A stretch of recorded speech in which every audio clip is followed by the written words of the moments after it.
Acompanhe a leitura, Salmo 139. A palavra de Deus nos diz: Senhor, Tu me sondas e me conheces. Sabes quando me assento e quando me levanto. De longe penetras os meus pensamentos. Esquadrinhas o meu andar e o meu deitar. E conheces todos os meus caminhos. Ainda a palavra não chegou à língua, e Tu, Senhor, já a conheces toda. Tu me cercas por trás e por diante, e sobre mim pões a Tua mão. Tal conhecimento é maravilhoso demais para mim, é sobre modo elevado, não o posso atingir. Para onde me ausentarei do Teu Espírito? Para onde fugirei da Tua face? Se subo aos céus, lá estás. Se faço a minha cama no mais profundo abismo, lá estás também. Se tomo as asas da alvorada e me detenho nos confins dos mares, ainda lá me haverá de guiar a Tua mão e a Tua destra me susterá. Se eu digo, as trevas com efeito me encobriram, e a luz ao redor de mim se fará noite. Até as próprias trevas não te serão escuras, as trevas e a luz são a mesma coisa. Pois Tu formaste o meu interior, Tu me teceste no seio de minha mãe. Graças Te dou, visto que por modo assombrosamente maravilhoso me formaste. As Tuas obras são admiráveis, e a minha alma o sabe muito bem. Os meus ossos não Te foram encobertos, quando no oculto fui formado e entretecido, como nas profundezas da terra. Os Teus olhos me viram a substância ainda informe, e no Teu livro foram escritos todos os meus dias, cada um deles é escrito e determinado, quando nenhum deles havia ainda. Que preciosos para mim, Senhor, são os Teus pensamentos, e como é grande a soma deles. Se os contasse, excedem os grãos de areia. Contaria, sem jamais chegar ao fim. Tomara, ó Deus, desses cabo do perverso. Apartai-vos de mim, apartai-vos, pois, de mim, homens de sangue. Eles se rebelam insidiosamente contra Ti, como Teus inimigos falam malícia. Não aborreço eu, Senhor, os que Te aborrecem, e não abomino os que contra Ti se levantam? Aborreço-os com ódio consumado. Para mim são inimigos de fato. Sonda-me, ó Deus, e conhece o meu coração. Prova-me e conhece os meus pensamentos. Vê se há em mim algum caminho mau e guia-me pelo caminho eterno. Amém? Irmãos, esse salmo fala do Deus inescapável, a inescapabilidade da presença de Deus. O que o ser humano mais busca e persegue nessa vida? A realização, a satisfação, o bem-estar, a felicidade. E ele busca isso nos mais diversos lugares. O mundo faz promessas de onde ele pode receber e encontrar isso que ele tanto deseja. Mas o homem não percebe que ele só encontrará essa satisfação, realização, sentido, quando em comunhão e intimidade com o próprio Criador, aquele que o formou. E assim o homem se decepciona, se frustra nas suas tentativas, nas suas buscas. Às vezes tenta fugir de Deus. Se o crente às vezes é visitado pela dúvida, isso é algo normal. Isso não é um problema.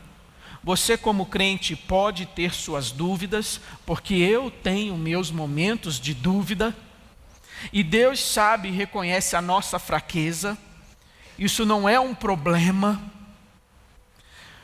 Mas, por outro lado, o cético, o incrédulo, ele também é visitado pela fé, vez por outra. Ele também é visitado pela possibilidade da realidade de Deus.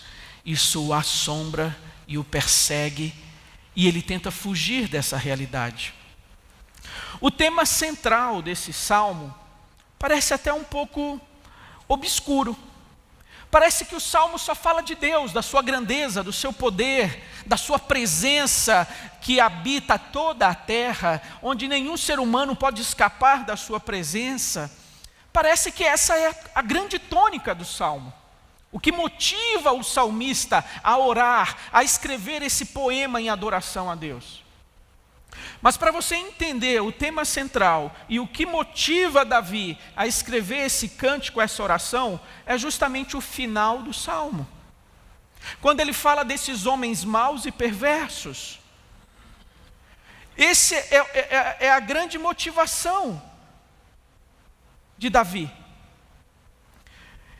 Aparentemente ele estava sendo perseguido, injustamente acusado, falsamente acusado, talvez de idolatria ou de qualquer outro pecado.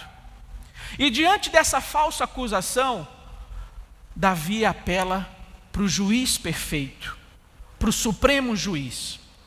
E ele apela para duas virtudes de Deus: o seu conhecimento exaustivo de todas as coisas, em detalhe.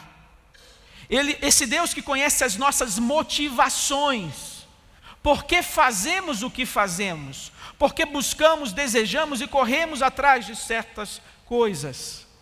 Então Davi apela para essas duas virtudes de Deus: o seu conhecimento exato, perfeito de todas as coisas, e segundo, a sua justiça, a sua imparcialidade em julgar. Mas Davi, ele desenvolve tanto a primeira virtude, esse Deus onisciente, onipresente, onipotente, ele desenvolve tanto essa virtude, que a segunda virtude fica um pouco de lado, e que a situação que motivou ele a escrever esse salmo, fica também ali um pouco sublimado, um pouco de lado, apequenado. Quase a gente perde de vista, de tanto que Davi, ele embarca, ele se empolga em descrever a onisciência de Deus. Outros salmos trazem textos, versos semelhantes com esse aqui de Davi, e justamente nesse apelo do salmista pela sua inocência. O Salmo 17:3 vai dizer: sondas-me o coração, de noite me visitas, prova-me no fogo e iniquidade. Prova-me no fogo, e iniquidade nenhuma encontras em mim. A minha boca não transgride. Acerca de uma acusação específica, o salmista declara sua inocência. Não é que ele é perfeito e santo, mas daquilo que o acusam, ele diz: Deus me sonda, Deus me prova no fogo, assim como o fogo purifica os metais preciosos, colocando de lado a impureza, me prova, e o Senhor vai ver que não encontrará em mim a iniquidade de que eles me acusam.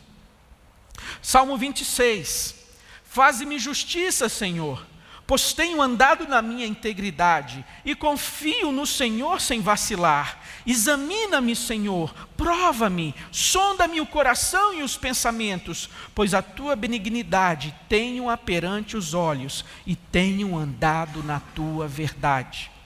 Então esses apelos para que Deus sonde, para que Deus perscrute, para que Deus examine o mais íntimo do ser, diante de momentos onde eu sou falsamente acusado. No Salmo 44 ele vai dizer: se tivéssemos esquecido o nome do nosso Deus, ou tivéssemos estendido as mãos a Deus estranho, Porventura não o teria atinado Deus, Ele que conhece os segredos dos corações? A primeira reação ante o conhecimento de Deus é o maravilhar-se, é o assombro, o espanto. E a segunda reação vem automaticamente, a tentativa de fuga, o ímpeto de fugir.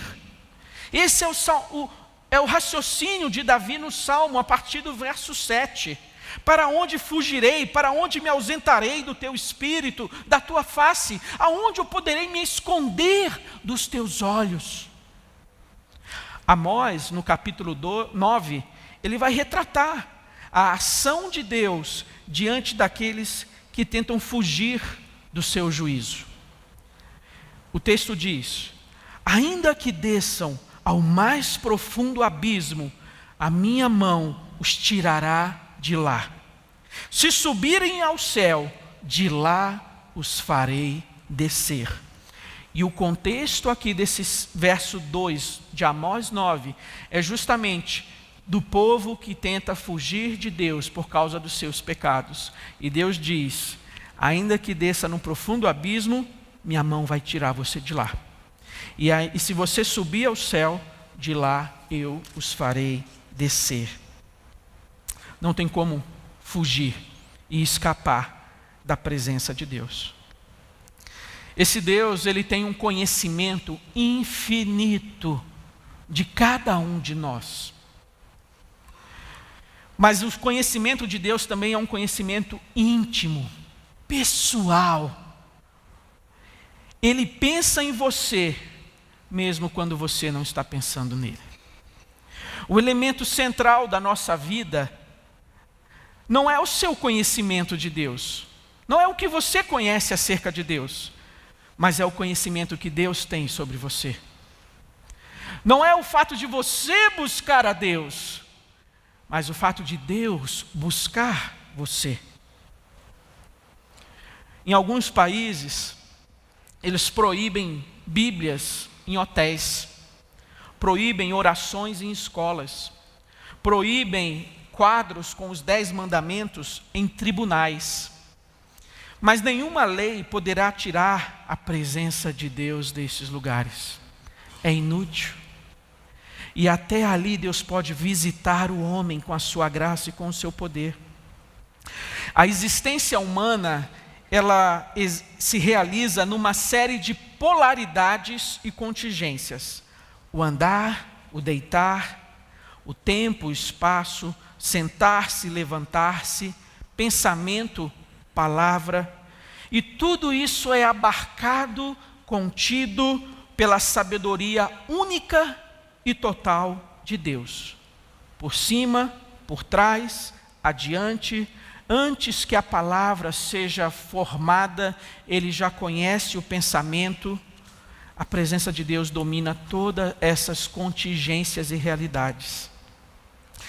E este saber de Deus se estende para trás, para antes do nascimento, mesmo antes do primeiro dia de vida, na profundidade dos nossos ossos, da nossa alma, mesmo nesse momento onde nós fomos formados, entretecidos no ventre materno, esse processo já ali é ordenado e supervisionado por Deus. Lemos no Salmo 29, no início do culto, que a sua voz faz as corças dar à luz suas crias.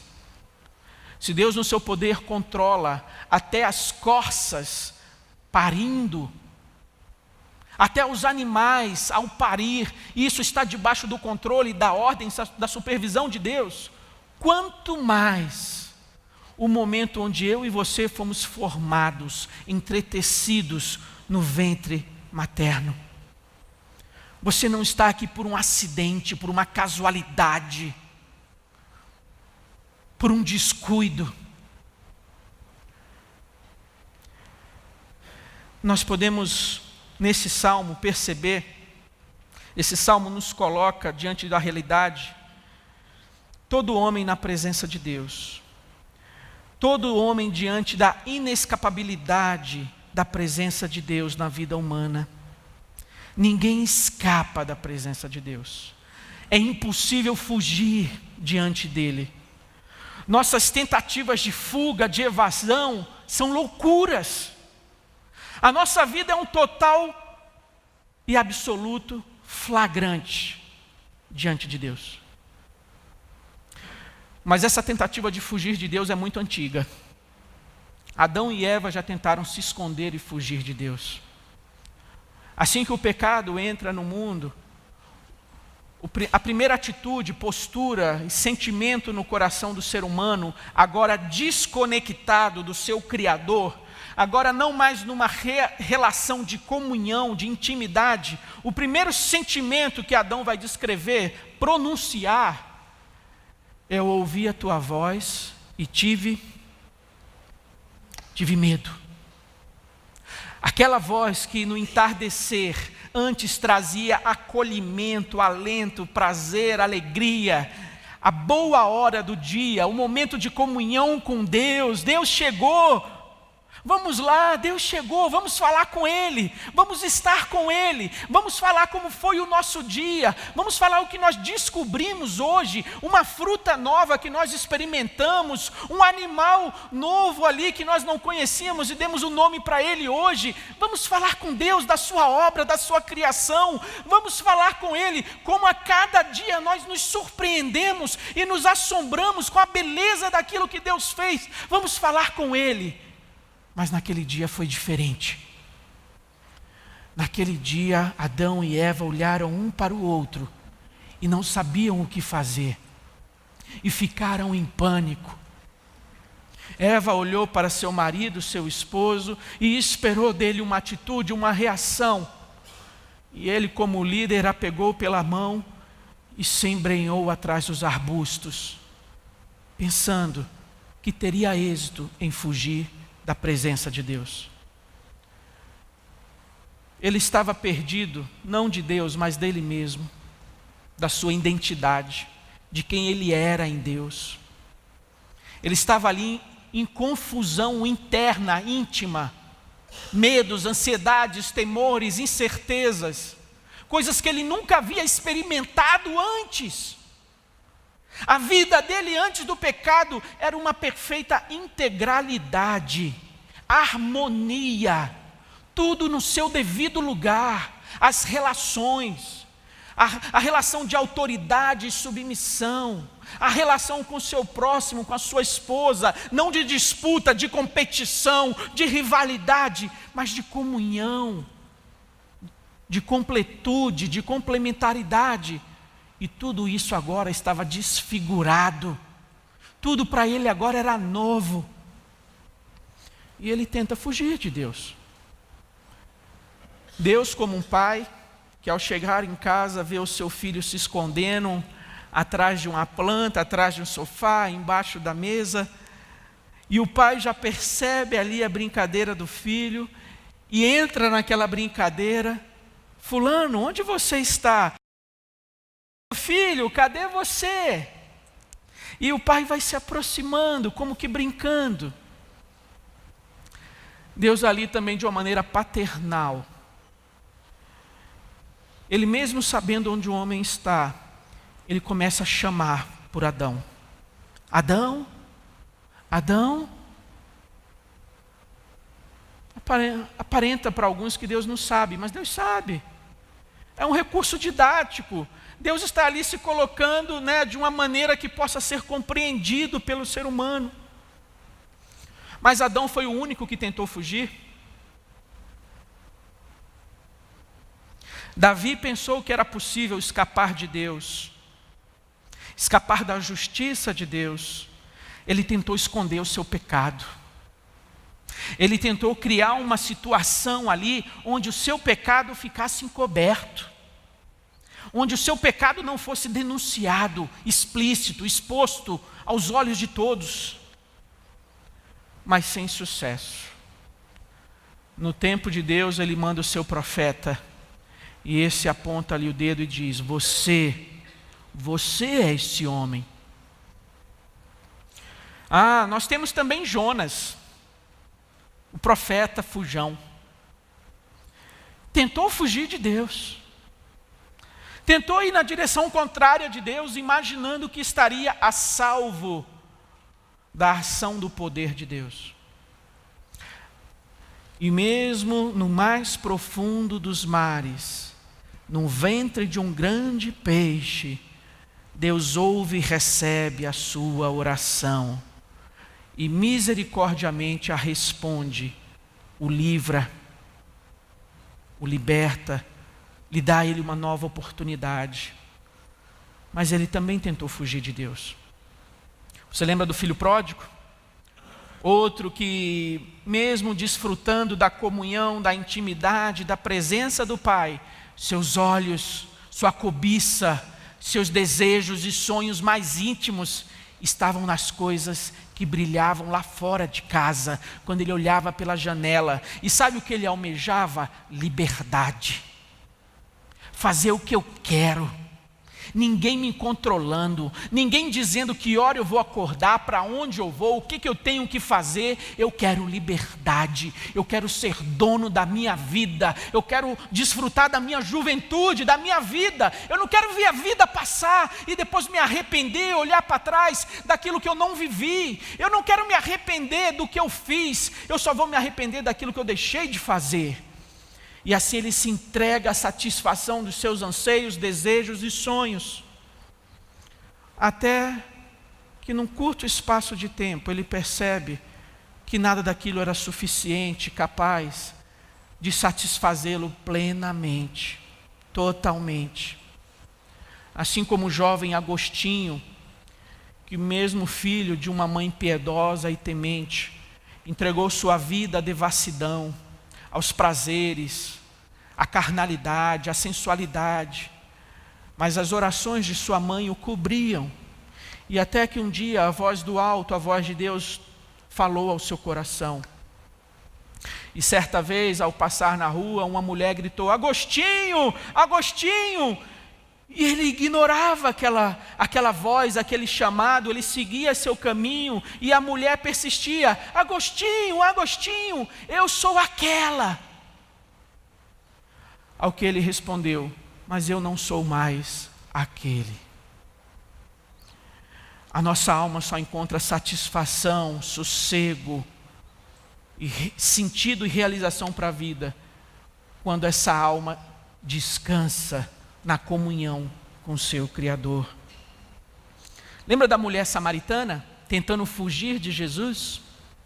Naquele encontro, quando Jesus fala: podem ir porque eu preciso passar por Samaria e eu vou esperar nesse poço. Eu tenho um encontro marcado com alguém que a vida toda tem tentado fugir de mim. Alguém que, apesar da sua religiosidade, não me conhece. E hoje eu vou me revelar a ela. E Jesus fala àquela mulher samaritana: onde está teu marido? E ela ali, de uma maneira sutil, diz: eu não tenho marido. Ponto final. E Jesus diz: disseste bem, porque já tiveste 4. E esse que você agora tem não é teu marido. Aquela mulher que tentou fugir de Jesus, de suas perguntas, e ele vai atrás dela como um caçador, atrás da sua presa, encurralando, mas não para abater, mas para trazer vida, para trazer uma nova vida àquela mulher. Mas o primeiro ímpeto dela foi também fugir, sair da presença de Deus, de Cristo. Os seus pensamentos mais íntimos, os seus caminhos, as suas palavras, são públicos diante de Deus, sem maquiagem, sem disfarce. Não tem produto mais sofisticado da indústria da estética que possa esconder nossas imperfeições diante do olhar de Deus. Nós existimos dentro de algumas realidades. Nós temos uma vida que é pública, que é vivida diante de todos, onde nós andamos, com quem nos relacionamos, a nossa existência social. Mas nós temos também uma vida privada. A sua família, a sua casa, com os seus filhos, o seu deitar, o seu levantar, a sua vida com o seu cônjuge. Nós temos também uma vida que é íntima ou secreta. O íntimo dos nossos pensamentos. Aquilo que muitas vezes nós nem compartilhamos em casa com a nossa esposa. Aquilo que fica guardado e reservado aqui. Aquilo que às vezes nos causaria até constrangimento, vergonha, se fossem tornados públicos e explícitos. A vida íntima e secreta. Nossos pensamentos, temores, ambições e sonhos, de onde surgem as nossas palavras, como fruto desse pensar reflexivo. Mas nós temos também o inconsciente, desde o ventre, desde a concepção, realidades e pensamentos que muitas vezes não temos poder sobre eles e nem temos consciência deles. Sobre este aspecto, o meu interior, assombrosamente maravilhoso, formado por Deus. Eu e você, nós existimos dentro dessas 4 realidades, dessas 4 dimensões. Só que todas essas dimensões são públicas, transparentes e flagrantes diante de Deus. Para Ele não há diferença. Não há diferença do que você falou ali fora, não há diferença do que você pensou enquanto você estava no carro, desligando o carro, não há diferença de quando você acordou agora à tarde do seu cochilo, não há diferença daquilo que o seu consciente, inconsciente tem aqui trabalhado, argumentado, processado. Isso para Ele não faz diferença nenhuma. Isso faz diferença para nós, nas nossas limitações, na nossa humanidade. Para Ele, tudo é transparente e flagrante. Esse público, essa vida pública, você me vê como você me imagina. Por mais que eu tente ser transparente naquilo que eu sou na vida privada e íntima, por mais que eu tente demonstrar a você o que eu sou e o que eu penso, eu ainda estou debaixo da subjetividade da sua avaliação. E assim uma pessoa pode ter uma opinião a meu respeito e outra pessoa ter uma opinião diferente. Há um elemento de subjetividade. E na vida privada não é diferente. Mesmo debaixo do mesmo teto, as pessoas podem não nos compreender, não nos entender. Se assim não fosse, nós não teríamos tantos conflitos conjugais, tantos problemas relacionais dentro de casa, de pais com filhos, de marido com esposa. Não é porque nós estamos vivendo juntos uma vida privada que nós compreendemos e entendemos um ao outro. Ali também há subjetividade. Na vida íntima e secreta, nós também não nos conhecemos perfeitamente. Nós também desconhecemos as nossas motivações. Alguns, para compreender um pouco melhor a si mesmos, fazem uso de alguns profissionais. Seja a figura do pastor, seja a figura de um terapeuta, seja a figura de um psicólogo, para entender um pouco melhor. Por que eu reajo dessa forma? Por que eu faço assim? Eu luto contra isso, eu resisto contra esse ímpeto, mas eu não entendo por que eu faço isso. Nem nós mesmos nos conhecemos de uma maneira total e perfeita. E o inconsciente, então, aí é um terreno baldio. Aí você nem tente imaginar que você vai poder conhecer, explorar e saber tudo o que está contido ali dentro. Mas para quem tudo isso é claro, transparente, flagrante, para a pessoa do nosso Deus. Para Ele não há diferença entre isso. Irmãos, diante desse Deus que é inescapável, diante desse Deus que nós não podemos fugir, toda tentativa de fuga é loucura. Diante dessas compreensões, nós temos que tomar algumas decisões. Decisões de quem sabe que todas as dimensões da vida são um flagrante para Deus. Você tem que entender que você não foi formado pelos seus pais. Quem quer eles sejam, se nobres, se pobres, se pais que te amaram, se pais que te abandonaram, se pais que foram bons exemplos, se pais que falharam. Você foi formado por Deus. Ele te conhece, Ele ordenou a sua existência, Ele te criou em amor, e em amor há para você, através de Cristo, o potencial para ser a mais bela obra de Deus. Por mais que o pecado nos tenha desfigurado, por mais que o pecado tenha tentado estragar aquilo que Deus fez, em Cristo, eu e você somos nova criação.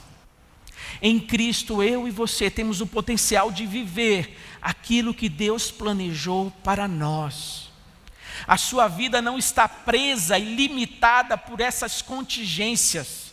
Quem foram seus avós, quem foram seus pais, aonde você foi criado, quais os recursos e condições que você teve na sua infância. Isso tudo influencia, mas não determina. Isso não é algo que te aprisiona, que é algo que impossibilita uma mudança, uma transformação, você desfrutar e viver uma nova realidade de vida. Não é porque os seus avós e seus pais viveram uma realidade de vida que você está obrigado a perpetuar aquilo, a repetir aquilo, a ser como se fosse uma maldição hereditária. Em Cristo você pode escrever uma nova história, com a graça de Cristo, com o amor de Cristo, com o poder de Cristo. Você precisa aceitar essa sua história e não negar, lutar, rejeitar, camuflar, mas traga isso que você tem, essa sua bagagem, essa sua história de vida e apresente diante de Deus, coloque diante do altar de Deus. Por mais que você tenha cometido erros e descaminhos, por mais que você tenha cometido pecados escabrosos, traga isso diante de Deus e fala: Senhor, me perdoa, me restaura, faz de mim um novo homem, uma nova mulher. Apesar dos erros dos meus pais, dos meus erros, me dá uma nova oportunidade, uma nova possibilidade. Assim como aquela mulher samaritana foi restaurada e recebeu uma nova vida, assim como Jonas recebeu uma nova oportunidade, assim como o filho pródigo recebeu o abraço carinhoso do pai ao voltar, mesmo depois das suas loucuras. Você não precisa viver em luta com o seu passado, com a sua família, com os seus pecados.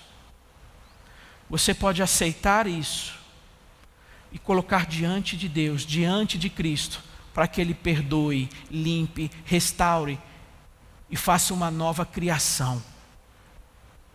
Para que Ele continue a obra dEle na nossa vida. Você não precisa ser aprisionado, perseguido, atormentado por fantasmas do passado, por fantasmas internos, interiores. Aceite essa história de vida, aceite quem você é.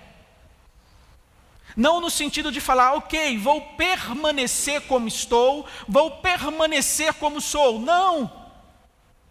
Mais uma vez reconhecendo a sua fragilidade, a sua pequenez, a sua limitação, o seu pecado, a sua alienação de Deus, a sua rebeldia contra Deus, você se humilha diante dEle.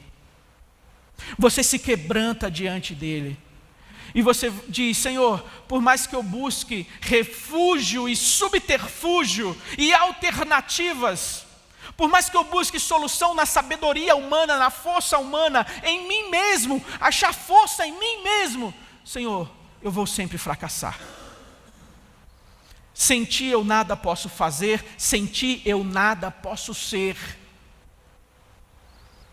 Se coloque diante dEle em humildade, em quebrantamento, reconhecendo que você nada é e nada pode ser, mas sabendo que se a mão do Eterno estiver sobre a sua vida, como gesto de graça, de misericórdia, você será uma nova criatura, com todo o potencial para glorificar a Deus, para exaltar a Deus, e a sua vida vai ser um testemunho, vai brilhar como um luzeiro, demonstrando aquilo que Deus pode fazer na vida de um homem, de uma mulher que se quebranta diante de Deus. Esse Deus, Ele não nos conhece apenas infinitamente, Ele nos conhece intimamente. E quais são algumas decisões que aquele que compreende de que a nossa vida é um flagrante para Deus pode tomar? Que decisões eu e você podemos tomar? Primeiro, que diante das verdades expostas aqui no Salmo 139, em toda a palavra de Deus, que você pare de fugir de Deus, que você pare de enganar a si mesmo, que você pare de achar que você pode ser feliz, encontrar prazer e satisfação nas coisas que o mundo te oferece, nas coisas que o seu coração cobiça e deseja. Que você possa entender que a realização, que a felicidade, que a integralidade da tua vida e do teu ser só vão ser possíveis quando você se apresentar e se entregar àquele que é eterno, verdadeiro, aquele que é todo-poderoso, aquele que é todo-suficiente. Pare de fugir de Deus. Você só vai perder tempo, você só vai se atormentar, você só vai adoecer. Muitas pessoas estão aí com suas psicoses, com suas neuroses, porque rejeitam a sabedoria da palavra de Deus, porque acham que isso aqui é infantilidade, que isso aqui são mitos, que isso aqui diz respeito a uma infância da humanidade.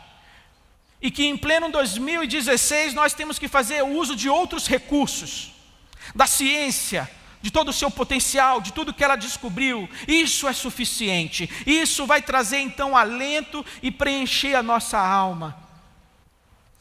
O homem sempre cavando suas cisternas rotas, rachadas, vazias, que não podem reter água, e quando ele vai lá procurar, não tem nada. Pare de fugir de Deus, pare de se atormentar, em busca dessa liberdade, dessa aventura, dessa adrenalina, de viver a vida ao máximo. A vida escapa por entre os dedos, e você deixa de desfrutar e viver daquilo que Deus tem para você, a verdadeira vida, a vida abundante. Porque essas alegrias e prazeres da juventude vão passar. Um dia desse você estava com 15, 16, hoje já é 24, 25, os 30 estão chegando, e a idade avança.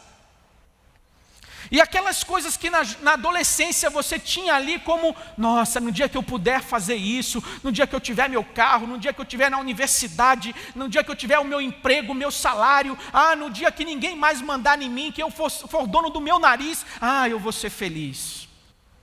Será? Você só vai estar mais exposto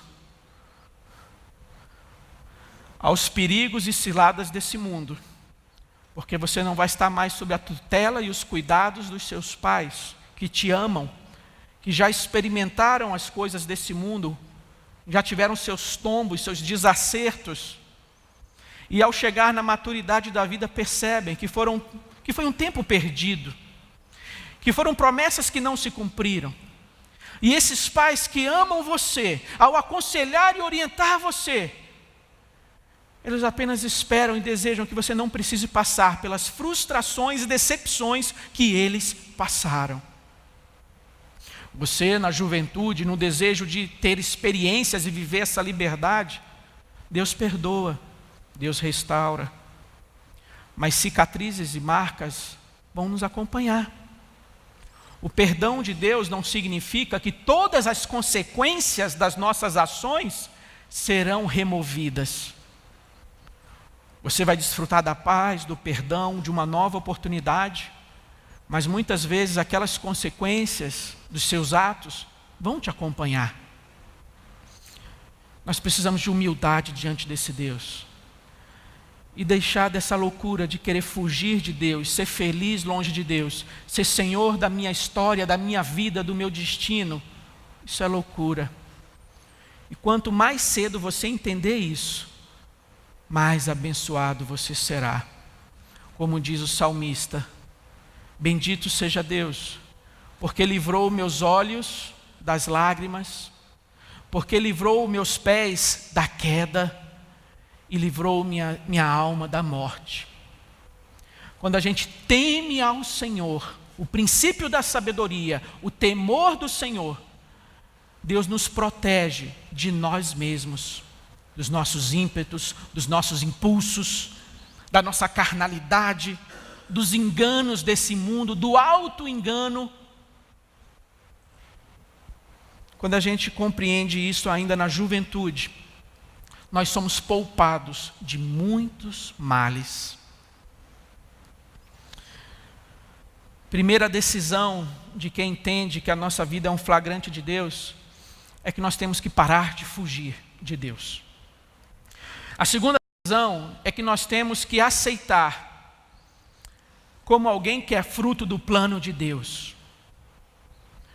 Você não é fruto do acaso, você não é fruto da vontade humana, você não é fruto de um acidente. Você não é refém de uma história de vida, de erros que pessoas cometeram contra você, pessoas que o tenham abusado, quer emocionalmente, quer sexualmente, quer moralmente, quer você tenha passado por uma experiência traumática desse nível na sua vida. Você não precisa viver essa vida como refém e prisioneiro dessa experiência. A sua vida não está fadada a ser uma vida miserável, onde você tem que suportar os seus dias até o dia que Deus quiser. Mesmo você tendo passado uma adolescência de dificuldade, de privação, de limitação, onde você não teve tudo o que você quis, onde você olhava seus amiguinhos, eles tinham as coisas, a família deles podia dar as coisas, e você olhava para você, para sua casa, e me falta isso, me falta uma mãe, me falta um pai, me falta uma roupa que eu quero, me falta a oportunidade de fazer uma viagem que eu sonho, parece que me falta tudo. A sua vida, você não precisa ser refém da sua experiência na infância, na adolescência. Você pode confiar em Deus, você pode depender dEle e batalhar para fazer e construir uma nova história, onde aquilo que você desejou, que você ansiou, você vai poder desfrutar, você vai poder ter, mas sabendo que a sua alegria não está nessas coisas que te faltaram e hoje você tem. A sua alegria está em Deus, que durante todo esse tempo de fartura ou de escassez esteve com você, te protegendo, te sustentando. Esse Deus que te conhece. Em você existe o potencial para glorificar a Deus, para viver para Ele. Há em você o potencial para ser uma criação linda de Deus. Você é uma nova criação de Deus para viver para a glória dEle. Você foi formado de maneira maravilhosa, assombrosa. E Deus conhece todos os teus dias, todos os teus pensamentos, todos os teus conflitos. Nada disso está oculto aos olhos do Senhor. Ele sabe o que se passa no seu coração. Ele sabe por que você chorou essa semana. Porque você estava desanimado, triste, achando que não havia mais esperança, de que não valia a pena. Eu vou à igreja, eu busco a Deus e parece que a minha vida não muda. Parece que esse mundo continua nublado e cinza. Parece que essa vida abundante que Deus prometeu não me alcançou. Deus, Ele viu suas lágrimas, viu seus conflitos, viu seus anseios. E Ele recolheu todas as suas lágrimas. E Ele tem te sustentado pela mão. Ele tem te dado a graça para cada dia. Pois cada dia basta o seu mal. E cada dia basta a porção da graça de Deus. Entenda, se aceite como a sua história de vida, as suas experiências. Você não precisa viver como refém de uma experiência, de uma história, de um trauma. Apresente tudo isso diante de Deus. Como aquela mulher que estava ali aos pés de Jesus, enxugando seus pés com os seus cabelos. Porque a quem muito foi perdoado, muito também é essa sensação de dívida, de gratidão. Enquanto os homens estavam ali julgando aquela mulher, Jesus a acolheu, Jesus a recebeu, não importando sua história de vida, suas experiências, seus pecados. Ela foi a Ele, se humilhou e se quebrantou, e ela não foi expulsa da presença dEle. Ela foi recebida. A tua fé te salvou. Que essas verdades, número 3, te levem a adorar. O salmista diz, Davi diz: tal conhecimento é maravilhoso demais para mim. Graças te dou, é precioso demais para mim. Que esse assombro te leve a celebrar a Deus, glorificar a Deus, louvar e exaltar a Deus, a desejar uma vida santa, a oferecer a Deus uma adoração que é lúcida, consciente, grandiosa, tomada de plenitude e perplexidade. A gente corre o risco de se acostumar com o sagrado, a se acostumar com as bênçãos de Deus, com a grandeza de Deus. Aquele costume, hábito de todo domingo se dirigir à igreja, pegar a minha Bíblia e repetir isso domingo após domingo, como se fosse uma rotina estéril, sem vida e sem graça. A gente precisa cultivar essa atitude, essa consciência de deslumbramento diante de quem você está. A que Deus você adora, a que Deus você veio cultuar aqui essa noite, e o que esse Deus pode fazer na sua vida. Você tem que ter uma expectativa pela ação de Deus, pela manifestação do poder de Deus, porque Ele chama à existência as coisas que não são. Situações e problemas podem ser grandes e difíceis para mim e para você, mas para Ele não são. Adore a Deus. 4, busque santidade. Versos 19 a 24. O que você pensa e deseja sobre o teu próximo? Você hoje pensou mal de alguém? Você hoje planejou uma maldade para alguém? Quanta maldade você pensou hoje? Passou pela sua cabeça?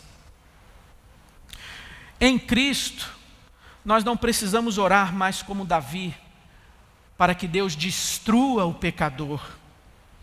Em Cristo, nós podemos orar por aqueles que nos perseguem.